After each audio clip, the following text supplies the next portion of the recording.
Me revoilà, je me suis trompé tout à l'heure, hein. On n'est pas vendredi, on est jeudi.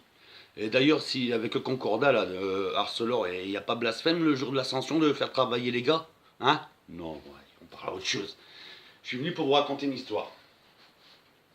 Une histoire qui j'ai déjà écrite et réécrite et compagnie. Ça me vient du tatami, du judo, quand j'étais petit, avec notre ami Max Marcon à Valence. Que ce soit dans le judo ou dans le foot, c'était ces vieux Simca d'entreprise, avec pour le peintre en bâtiment ou pour le menuisier, ils faisaient le tour des quartiers, ramasser leurs gosses pour les emmener au judo ou au foot. Vous voyez, à une époque où c'était, voilà, ça voulait dire quelque chose, le sport, le bénévolat et l'humanité.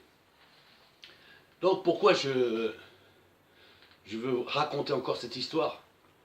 Parce que cette légende, elle est très importante. Et elle correspond à quelque chose. Donc dans la Chine ancienne et compagnie, puis certains me diront, ouais mais le judo c'est japonais, on s'en bat les couilles. Parce que c'est en Chine que ça se passe. Donc à la fin des cours de judo, il y avait toujours une petite légende que Max nous racontait, à 8-10 ans qu'on avait, on se mettait tous autour sur le tatami, comme ça on voulait écouter. Ça c'est la liberté d'expression, la liberté d'écoute. Donc voilà, grâce à Max, on pouvait avoir notre liberté d'écoute. Et donc faire nos analyses un peu tout seul. Donc dans cette Chine, il y avait un village dans les montagnes, tout ça et tout se passait bien, le bonheur était complet, et il y avait une école avec un sage, un vieux, comme ça, qui apprenait ses arts martiaux à toute cette jeunesse, et il était respecté de partout.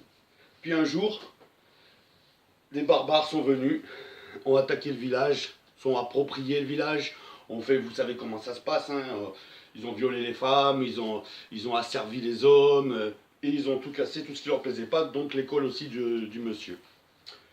Et en cassant l'école, compagnie, bon, ça a dispatché un petit peu des élèves, mais beaucoup sont restés fidèles à lui. Donc avec les fidèles, qu'est-ce qu'il a fait? Il a reconstruit l'école. Jusqu'à ce que ça se sache chez le patron des barbares, hein, le baron là, et du coup, il a renvoyé des hommes casser encore une fois l'école. Il a fracassé l'école, tout ça et tout. Bref, il y a encore du monde qui se barre, comme ça, puis il y a encore quelques fidèles qui restent avec le vieux. Ils se remettent à reconstruire l'école. Voyez-vous?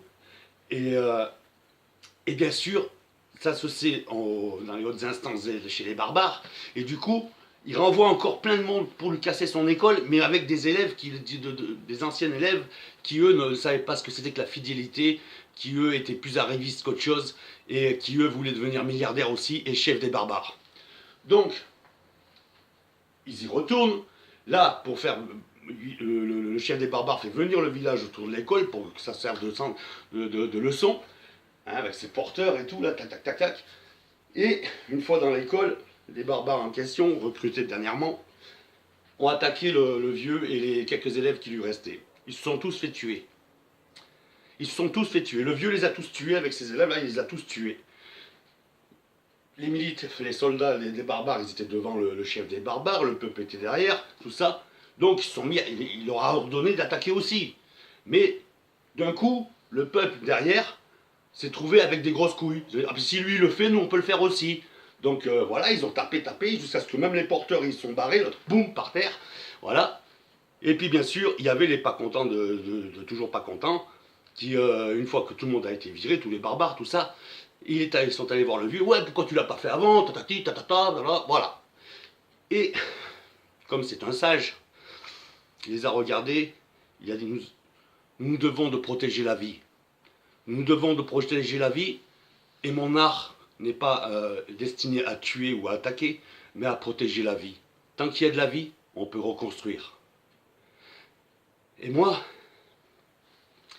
je voudrais expliquer à tous ces gens, ces intrépides de l'ingérence, je voudrais expliquer qu'un pâtéro, sans étagère, sans bibliothèque, sans rien, il a appris avec son caillou, il a appris où il vivait, avant d'aller vouloir expliquer ailleurs, ou venir nous expliquer l'extérieur. Il a appris ce que c'était sa terre, cet hexagone. Il a appris ce que c'était sa révolution. Et ce qui est sûr, c'est que liberté, égalité, fraternité, une et indivisible, quand tu l'attaques, il faut bien lire la petite phrase. C'est liberté, égalité, fraternité, République une et indivisible, ou mourir.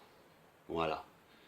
C'est-à-dire que tu peux nous en faire baver, mais on va reconstruire. On reconstruira jusqu'à ce que tu veuilles nous faire mourir, et c'est là que tu périras.